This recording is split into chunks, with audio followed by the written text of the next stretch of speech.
So today is the day that I'm going on a keto diet for a month. So the first day's breakfast consists of 2 slices of bacon, 2 fried eggs, and some olives with garlic.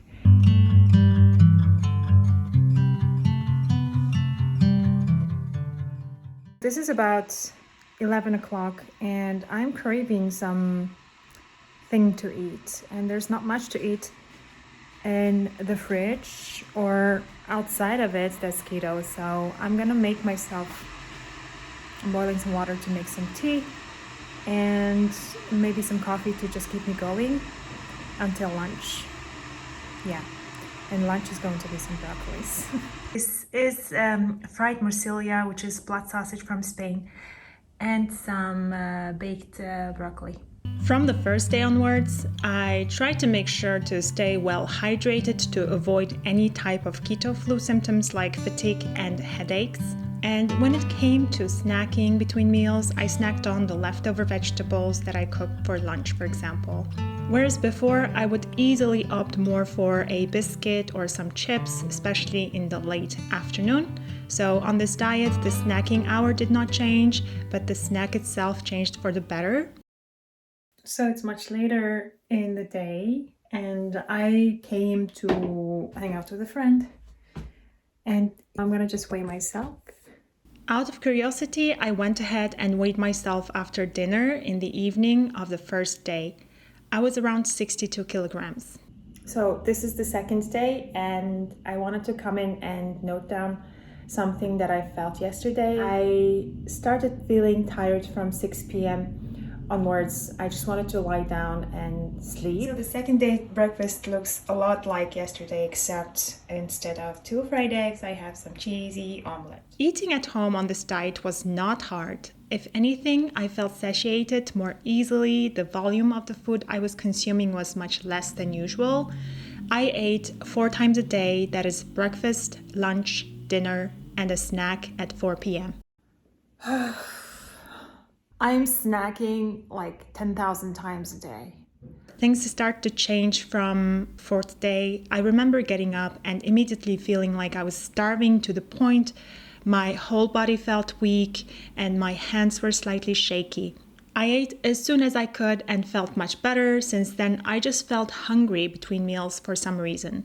My snack counts during the day changed from just once to 3 to 4 times in the afternoon. The keto flu was also experienced more during these days. I was bloated most of the time and I had minor headaches here and there.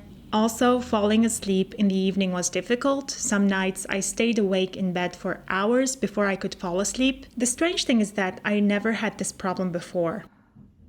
It's not that my stomach is not full. It is full. I've eaten, but I just want to eat. It is weird.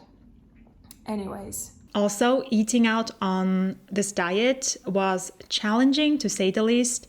I went out to run some errands in the city and then I got hungry. I wanted to grab some lunch. After a certain amount of research, I chose this tapas place. I ordered some kefir to drink and sweet edamame, grilled paprika, all kinds of, side kind of dishes. And for example, at another outing, I picked some mussels in spicy oil and some grilled Spanish peppers. So all of these are not necessarily a full warm meal that I could cook for myself at home. If anything, out of this diet that I kind of struggled with is this eating out. The most difficult thing is that going out, having fun, drinking alcohol, eating food, normal food.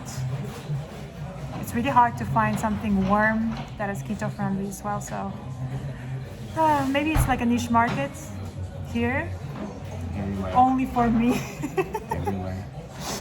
Niche markets, but I think in America they have much better option than here.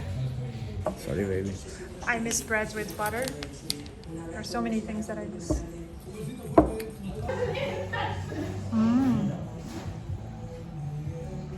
Oh man.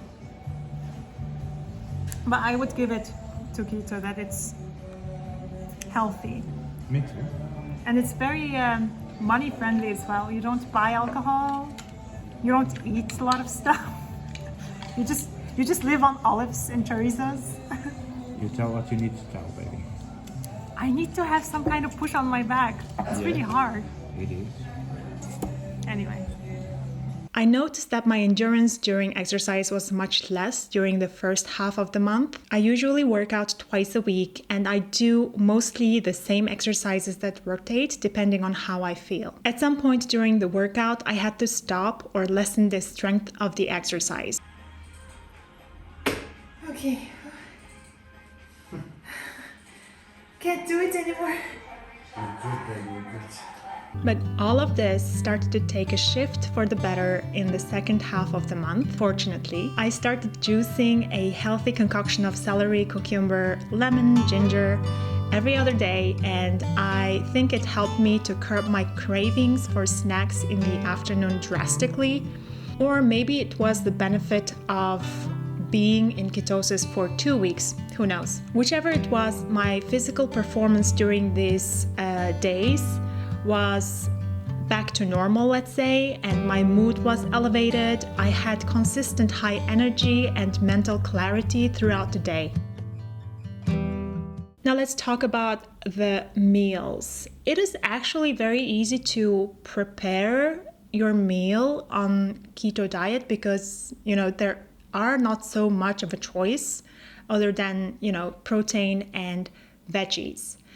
My meals in a day were repetitive because of this reason. For my breakfast, I always had 2 eggs, some smoked bacon and olives. Lunch would be oven-baked broccoli with hamburgers or meatballs. And in the evening, I opted for the salad that my boyfriend makes. It is a bunch of salad greens with grated carrots, olives, sliced red onions, canned fish, and a whole lot of apple cider vinegar and olive oil. For my lunch, meal prepping became essential. I simply cooked some broccoli and some sort of protein next to it. It eliminated the stress of looking for keto food to eat for lunch when you are out of the house, at the office, or even when you worked from home as well. Yes, it was predictable and less exciting than trying out a new sandwich from the deli near your work, but I enjoyed having that extra mental space to think about something else other than what I could and could not have for lunch. Some evenings I indulged in some fancier recipes like keto-friendly pizza, which turned out pretty okay. I also made these stuffed mushrooms with cream cheese and flourless zucchini pancakes. When I wanted to have something sweet, especially after dinner, I went for these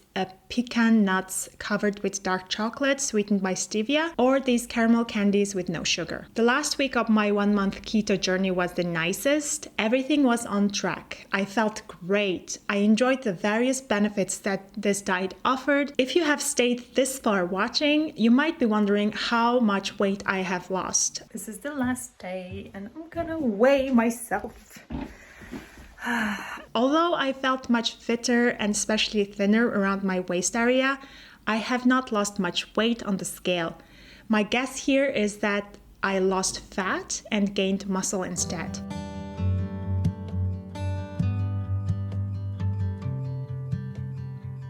Another thing I have only realized while taking a shower in the last week of the month, I have noticed that my painful bumpy cystic acne on my scalp was all eradicated. I have used all the magical potions and methods on the market to get rid of this painful bumps since my early 20s, if I remember correctly, and nothing has worked.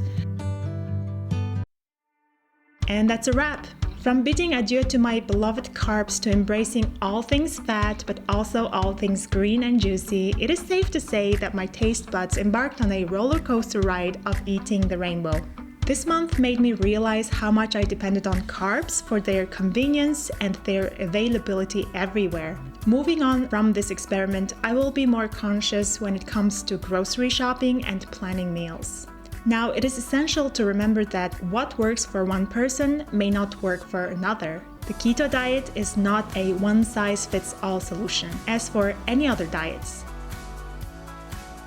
Thank you for joining me on this 1-month keto adventure. Until next time, stay curious and keep exploring.